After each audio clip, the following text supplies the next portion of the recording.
Hello and welcome back to the world of biology. Myself Sachin sir from Vidyamandir IIT and Medical Academy, Islampur, Maharashtra. In this video, we are going to study the development of embryo and endosperm. So let us start with this development of embryo and endosperm. I think you know it well that the embryonic development starts from the zygote. Zygote cell is the first cell formed by the fusion of haploid male gametes and the haploid female gamete. And after the formation of zygote, then the embryonic development starts. The study of early embryonic development in angiosperms is known as embryogeny. What is embryogeny? The study of early embryonic development in the angiosperms is called as embryogeny. Before the study of embryonic development, first we'll see the structure of fertilized embryo sac. Embryo सॅकचं fertilisation झाल्यानंतर किंबहुना embryo sac मध्ये असणाऱ्या egg सेलचं fertilisation झाल्यानंतर secondary न्यूक्लियसचं fertilisation झाल्यानंतर हे स्ट्रक्चर कसं आहे. एनसीईआरटी पॉइंट ऑफ व्ह्यू आपण जर विचारात घेतलं, एनसीईआरटी बुक मध्ये जर बघितलं तर एम्ब्रियो सॅक ही अशी दाखवली, फर्टिलाइज्ड एम्ब्रियो सॅक, ज्यामध्ये हा ओव्ह्यूल आपल्याला अर्थोट्रॉपस ओव्ह्यूल दिसतोय. ओव्ह्यूल अर्थोट्रॉपस आहे आणि त्यामध्ये एम्ब्रियो सॅक किंवा फिमेल गॅमेटोफाइट याचं हे स्ट्रक्चर आहे. म्हणजेच इकडे वरती जे एंड दिसतंय हे एंड मायक्रोपायलर एंड आहे आणि या बाजूला अँटीपोडल्स आहेत. हे जे एंड असेल ते म्हणजे चलाझल एंड. ऑर्थोट्रॉपस ओव्ह्यूल मध्ये इकडे चलाझ असेल आणि वरती मायक्रोपायलर आहे. मायक्रोपायलर एंडला 3 सेल्स आहेत, यापैकी एक सेल डिजनरेट झाले, सिनर्जिड एक डिजनरेट झाले आणि ही दुसरी डिजनरेटिंग सिनर्जिड आहे, डिजनरेटिंग सिनर्जिड. आणि इथं हा जायगोट फॉर्म झालेला आहे फर्टिलायझेशन नंतर. फर्टिलायझेशन प्रोसेसने हा जायगोट फॉर्म झालाय. सेंटरला हा ट्रिप्लॉइड प्रायमरी एंडोस्पर्म न्यूक्लियस आहे की जो पुढे जाऊन एंडोस्पर्म तयार करणारा आहे. एंडोस्पर्म फॉर्म होतो कोणापासून? प्रायमरी एंडोस्पर्म न्यूक्लियस पासून. आणि तो एंडोस्पर्म डेव्हलप होणाऱ्या एम्ब्रियोला नरिशमेंट प्रोव्हाइड करतो, फूड मटेरियल्स प्रोव्हाइड करतो. इकडं मायक्रोपायलर एंडला चलाझल एंडला 3 डिजनरेटिंग हॅप्लॉइड सेल्स आहेत, अँटीपोडल्स. आणि अशी ही फर्टिलाइज्ड एम्ब्रियो सॅक आहे की ज्यामध्ये मायक्रोपायलर एंडला डिप्लॉइड जायगोट आहे आणि चलाझल एंडला 3 डिजनरेटिंग अँटीपोडल्स आहेत आणि सेंटरला ट्रिप्लॉइड प्रायमरी एंडोस्पर्म न्यूक्लियस, टीपीईएन, टिपेन किंवा पीईएन, पेन, टिपेन म्हणा किंवा पेन म्हणा, ट्रिप्लॉइड प्रायमरी एंडोस्पर्म न्यूक्लियस और प्रायमरी एंडोस्पर्म न्यूक्लियस की जो एंडोस्पर्म फॉर्म करतो. ही कंडिशन फर्टिलायझेशन झाल्यानंतर असते आणि आता खऱ्या अर्थाने एम्ब्रियोजनी स्टार्ट होणार आहे, म्हणजेच एम्ब्रियोनिक डेव्हलपमेंट स्टार्ट होणार आहे. कशी होते embryonic development? Firstly the zygote after the process of fertilization form a protective wall around it. जो जायगोट फॉर्म झालाय हा जायगोट फर्टिलायझेशन नंतर त्याच्या भोवती सेल वॉल फॉर्मेशन करतो. हा जायगोट सेल वॉल फॉर्मेशन करतो आणि सेल वॉल फॉर्म झाल्यानंतर त्याचं कन्व्हर्शन होतं ऊसपोर मध्ये. Oospore, oosphere is the term used for unfertilised ovum. Angiosperm मध्ये अनफर्टिलाइज्ड ओहम जो असतो त्याला ऊसफियर म्हणायचं. ऊसफियर, कन्फ्युजन इथं व्हायला नको. ऊसफियर वेगळा आहे आणि ऊसपोर वेगळा आहे. Zygote which develop the wall around it is known as oospore आणि अनफर्टिलाइज्ड ओहम अँजिओस्पर्म्स मध्ये असतो ऊसफियर. इथं हा जायगोट वॉल फॉर्मेशन नंतर ऊसपोर मध्ये कन्वर्ट झाला. मग फर्दर डेव्हलपमेंट कशी होते? This zygote divide transversely where the nuclear division is equal but cytoplasmic division is unequal. हा जायगोट ट्रान्सवर्सली डिव्हाइड होतो, पण ट्रान्सवर्सली डिव्हाइड होताना त्याचं सायटोप्लाझमिक डिव्हिजन अनइक्वल आहे, ज्यामुळे 2 सेल्स फॉर्म होतात अनइक्वल. एक सेल लार्ज आहे towards the micropylar end. Micropylar एंडला ही लार्ज सेल फॉर्म झाले this large cell is known as a basal cell or suspensor cell. त्यापासून पुढे सस्पेन्सर फॉर्म होईल. It form suspensor. Suspensor cell form suspensor, elongated suspensor, and towards the chalazal end there is a small cell, embryonal cell. लहानशी cell असते chalazal एंडला आणि या सेलला म्हटलंय embryonal cell, also known as a terminal cell. Terminal cell. बघा काय सांगितलं, पहिला चेंज काय झाला, जायगोट ट्रान्सव्हर्सली डिवाइड झाला, ज्यामध्ये न्यूक्लिअर डिव्हिजन इक्वल आहे, मात्र सायटोप्लाझमिक डिव्हिजन अनइक्वल असतं, ज्यामुळे दोन सेल्स फॉर्म झाल्या. एक लार्ज सेल टुवर्ड्स मायक्रोपेलर एंड आहे, या सेलला म्हटलं बेसल सेल किंवा सस्पेन्सर सेल, आणि दुसरी सेल इकडे चलाझल एंडला आहे, या सेलला नाव दिलंय embryonal cell or the terminal sale.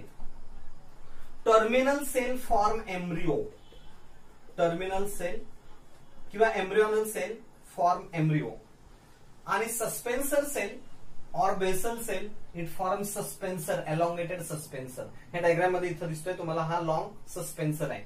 इथं आपण हे लेबल केलंय elongated suspensor. Suspensor push the embryo more into the endosperm, so the embryo gets nutrients, nourishment radially, immediately. या सस्पेन्सर मुळे हा एम्ब्रियो हा जास्तीत जास्त एंडोस्पर्म मध्ये आत घुसवला जातो, एंडोस्पर्म मध्ये आत इमर्स होतो, ज्यामुळे त्या एम्ब्रियोला न्यूट्रिएंट्स लवकर मिळतात, इझिली अवेलेबल होतात. हे या सस्पेन्सरचं फंक्शन आहे. एम्ब्रियो हा सुरुवातीला ग्लोब्युलर दिसतो, स्पेरिकल दिसतो, नंतर तो हार्ट शेप्ड दिसतो, आणि मग त्यानंतर हॉर्स शू शेप्ड असेल. म्हणजे एम्ब्रियोनिक स्टेजेस कशा आहेत बघा. इथं हा 2 सेल्ड एम्ब्रियो आहे, आपण 4 सेल्ड 8 सेल्ड एम्ब्रियो इथं दाखवू. मल्टी सेल्युलर स्पेरिकल एम्ब्रियो इथं दिसतोय, ग्लोब्युलर, ग्लोब लाईक, पृथ्वी गोलासारखा, चेंडू सारखा, बॉल लाईक, स्पेरिकल. त्यानंतर तो होतो हार्ट शेप्ड, आणि यानंतर लास्टली किंवा फायनली तो होतो horse shoe shaped. Horse shoe shaped की ज्यामध्ये त्याला 2 कॉटलिडॉन्स फॉर्म होतात, जर डायकॉटलिडॉनस एम्ब्रियो असेल तर. इथं प्ल्युम्युल तयार होतो विच इज द एम्ब्रॅनिक शूट, आणि इथं रॅडिकल फॉर्म होतं विच इज द एम्ब्रॅनिक रूट. म्हणजे एम्ब्रॅनिक रूट, एम्ब्रॅनिक शूट आणि कॉटलिडॉनरी लिव्ज किंवा कॉटलिडॉन्स असणारा हा एम्ब्रिओ हॉर्स शू शेप्ड असेल. याची डेव्हलपमेंट आपल्याला कम्प्लीट स्टडी करायची आहे. यापैकी आपण बघितलं 2 सेल्ड एम्ब्रिओ तयार झाला. आता 2 सेल्ड एम्ब्रिओ नंतर पुढे काय होईल बघा. Embryonal cell divide in all possible plane. Embryonal cell all possible plane मध्ये डिव्हाइड होते. यामध्ये पहिलं डिव्हिजन व्हर्टिकल असतं, दुसरं डिव्हिजन सुद्धा व्हर्टिकल आहे, but right angle to the first, त्यामुळे ते 4 सेल्स फॉर्म करेल, आणि ते आपल्याला असं दिसेल 4 सेलड कंडिशन. चौथी सेल पाठीमागे. तिसरं डिव्हिजन हे ट्रान्सवर्स असतं. पहिलं डिव्हिजन व्हर्टिकल, 2 सेल्स फॉर्म झाल्या, दुसरं division vertical but right angle to the first, त्यामुळे 4 सेल्स फॉर्म झाल्या. आणि त्यानंतर तिसरं डिव्हिजन ट्रान्सवर्स आहे, आडवं असतं, ज्यामुळे 8 सेल्स फॉर्म होतात. आणि ह्या 8 सेल असलेला 8 सेल असलेला एम्ब्रिओ, ज्यामध्ये 4 सेल्स इथं अप्पर सरफेसला असतील आणि 4 सेल्स लोअर सरफेसला असतील. याला अप्पर टायर आणि लोअर टायर असंही म्हणतात. अप्पर टायरच्या या सेल्स इथे आहेत, अप्पर टायर, आणि लोअर टायरच्या सेल्स इथे आहेत, लोअर टायर. अप्पर टायरच्या ज्या सेल्स आहेत they form cotyledons and plumule. Upper टायरच्या सेल्स कॉटलिडॉन आणि प्ल्युम्युल फॉर्म करतात. अप्पर टायर म्हणजे या बाजूला टुवर्ड्स द चलाझल एंड, आणि लोअर टायर म्हणजे टुवर्ड्स द मायक्रोपायलर एंड, इथल्या सेल्स. लक्षात येते. याच्यावरती असेल सस्पेन्सर. इथं सस्पेन्सर आपण ड्रॉ करू. बोर्ड थोडासा लहान आहे त्यामुळे डायग्राम ड्रॉ करायला थोड्याशा लिमिटेशन्स येतात. 2 सेल्ड एम्ब्रिओ इथं बघितला आपण, हा 2 सेल्ड एम्ब्रिओ. याच्यानंतर काय झालं, embryonal cell divide in all possible plane, but the suspensor divide always transversely. Suspensor cell ही नेहमी ट्रान्सव्हर्सली डिव्हाइड होते. इथं 2 सस्पेन्सरच्या सेल्स आहेत आणि 2 एम्ब्रियोनल सेल आहेत. इथं 4 सस्पेन्सरच्या सेल्स आहेत आणि 4 एम्ब्रियोनल सेल्स आहेत. 4 एम्ब्रियोनल सेल्स आणि 4 सस्पेन्सर सेल. या सस्पेन्सर सेल मध्ये सस्पेन्सर फॉर्म केला जातो. यापासून एक लार्ज सेल असते, ही मोठी terminal cell. This is called as haustorium. इथं नाव दिलंय बघा. हा पूर्ण सस्पेन्सर आणि ही लार्ज सेल म्हणजे हॉस्टोरियम. ओके. आणि यामध्ये या सस्पेन्सर मध्ये जी सेल एम्ब्रियोच्या जवळ असते, this is called as hypophysis. This is also said to be hypophysis. Pituitary ग्लँडला हायपोफायसिस म्हणतात अॅनिमल्स मध्ये. पिट्युटरी ग्लँडला अॅनिमल्स मध्ये हायपोफायसिस म्हणतात. आणि इथं सस्पेन्सर मध्ये जी सेल एम्ब्रियोच्या जवळ आहे, this is called as hypophysis. Okay. And the cells of embryo near to the hypophysis form radicle. हायपोफायसिसच्या जवळच्या एम्ब्रियो मधल्या ज्या सेल्स असतात, या सेल्स रेडिकल फॉर्म करतात. रेडिकल. ओके. आणि पुढच्या ज्या सेल्स असतात त्या सेल्स फॉर्म करतात कॉटिलिडॉन आणि प्ल्युमिल्स. म्हणजेच इथं हायपोफायसिस आहे. 2 सेल्ड एम्ब्रियो आहे. हा 4 सेल्ड एम्ब्रियो आहे आणि 8 सेल्ड एम्ब्रियो. 8 सेल्ड एम्ब्रियो मध्ये हा सस्पेन्सर आपण असं दाखवू. 1 2 3 4 5 6 7 आणि 8 लार्ज सेल हॉस्टोरियम. आणि हा 8 सेल्स अप्पर टायरच्या सेल्स, लोअर टायरच्या cells. The cells of upper tier are also known as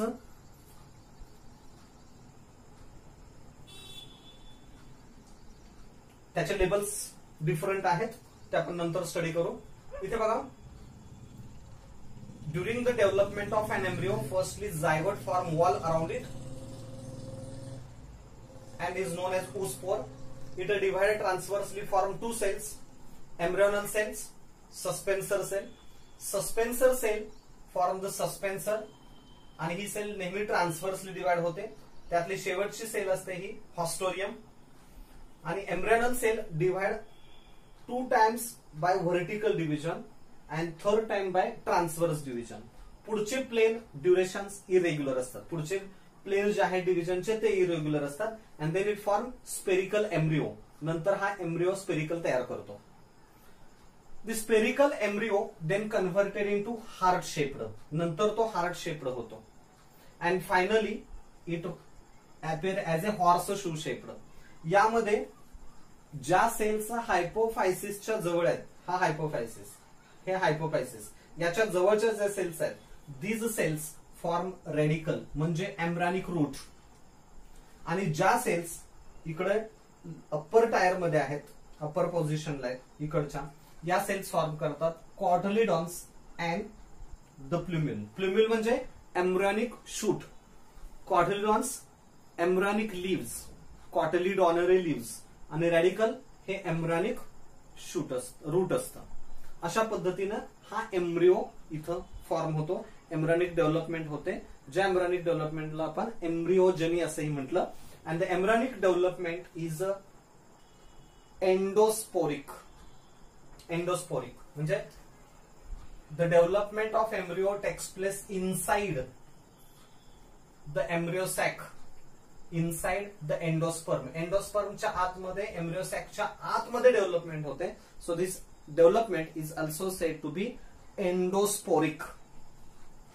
एंडोस्पोरिक development असते. Now we are going to study the development of an endosperm. इथपर्यंत आपण कन्सेप्ट स्टडी केला development of embryo. Now we are going to study the development of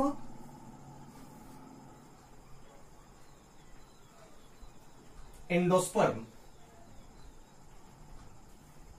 How the endosperm develop? How the development of endosperm takes place? We know that endosperm is a triploid in nature in angiosperms. Angiospermic plant मध्ये endosperm हा triploid असतो आणि gymnosperms मध्ये तो haploid असतो. हे नेहमी लक्षात ठेवा. याच्यावरती क्वेश्चन विचारतात.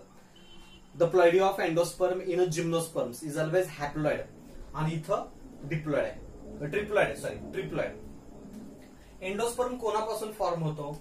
प्रायमरी एंडोस्पर्म न्यूक्लियस किंवा ट्रिप्लॉइड प्रायमरी एंडोस्पर्म न्यूक्लियस. आता इथं ट्रिप्लॉइड म्हणल्यावर इथं लिहिण्याची काही गरज नाही.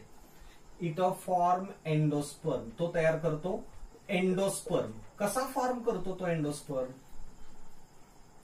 Triploid primary endosperm nucleus, triploid primary endosperm nucleus is formed because of triple fusion. तो ट्रिपल फ्युजननी तयार झालेला असतो. म्हणजे secondary nucleus diploid plus one male gamete and that form triploid primary endosperm nucleus. हे आपण अगोदर स्टडी केलंय. The development of endosperm occurs 3 times. There are 3 types, 3 modes of development of endosperm. First mode is cellular endosperm. Second, helobial endosperm, and the third,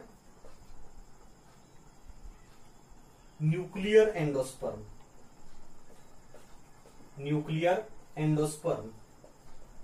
The development of endosperm takes place in 3 different ways.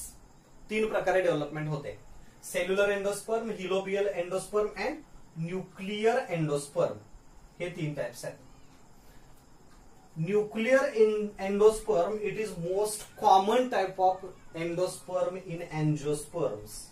एंजिओस्पर्मिक plant मध्ये common type of endosperm कोणता असेल तर तो हा nuclear endosperm, which is found in the plants like maize, wheat, rice, as well as sunflower. Maize, wheat, rice, sunflower, and coconut water. नारळाचं जे पाणी असतं, हे नारळाचं पाणी म्हणजे न्यूक्लियर एंडोस्पर्म असतं. आणि नारळाचं खोबरं जो असतो ते म्हणजे सेल्युलर एंडोस्पर्म असतं. Okay, so the solid endosperm of coconut हा यामध्ये घेतला जाईल. दुसरं एक्झाम्पल आपण या ठिकाणी बघू. Cellular endosperm, Datura and balsam. Datura and balsam, Canada balsam. ह्या प्लांट्स मध्ये सेल्युलर एंडोस्पर्म आहे. And helobial endosperm is found in the family Helobiae. या फॅमिलीमध्ये हिलोबियल एंडोस्पर्म असतो. हे एक्झाम्पल्स आहेत. सेल्युलर एंडोस्पर्म, हिलोबियल एंडोस्पर्म आणि न्यूक्लियर एंडोस्पर्म. आता ह्या एंडोस्पर्म कसा डेव्हलप होतो? Firstly, in case of cellular endosperm, when the triploid primary endosperm nucleus divide by mitosis, each and every nuclear division is followed by cytokinesis. Cellular endosperm मध्ये cellular endosperm form होताना जेव्हा triploid primary endosperm nucleus, याचा जो nucleus आहे त्या न्यूक्लियसचं division झालं, mitotic division, 2 nuclei तयार झाले की लगेच सायटोकायनेसिस होतं, सेल डिवाइड होते. दुसरं न्यूक्लियर डिव्हिजन झालं, 2 न्यूक्लिय तयार झाले, 4 न्यूक्लिय म्हणता येतील आपल्याला इथं, की लगेच सायटोकायनेसिस होतं. पुन्हा याच्यामध्ये डिव्हिजन झालं की लगेच सायटोकायनेसिस होतं आणि अशी सेल्युलर बॉडी फॉर्म होते. एंडोस्पर्म मध्ये सेल्युलर बॉडी फॉर्म होते. In case of cellular endosperm, each and every nuclear division is followed by cytokinesis. प्रत्येक न्यूक्लियर डिव्हिजन नंतर सायटोकायनेसिस होतं and it form the cellular body. The cellular body is known as cellular endosperm. असा हा cellular endosperm form होतो. Multicellular structure form होतं. This is the cellular endosperm. असा हा cellular endosperm आहे. Each and every nuclear division karyokinesis is followed by cytokinesis. and form the cellular body known as the cellular endosperm. In case of this halobial endosperm, हा triploid primary endosperm nucleus आहे. पहिलं nuclear division झालं की cytokinesis होतं, 2 cells तयार होतात आणि त्याच्यानंतर मात्र हे न्यूक्लिय फ्रीली डिवाइड होतात आणि हा होतो हिलोबियल एंडोस्पर्म. पहिल्या न्यूक्लियर डिव्हिजन नंतर सेल डिवाइड झाली, त्यानंतर मात्र सेल डिवाइड होत नाहीत आणि फ्री न्यूक्लियर डिव्हिजन असतं. But in case of nuclear endosperm,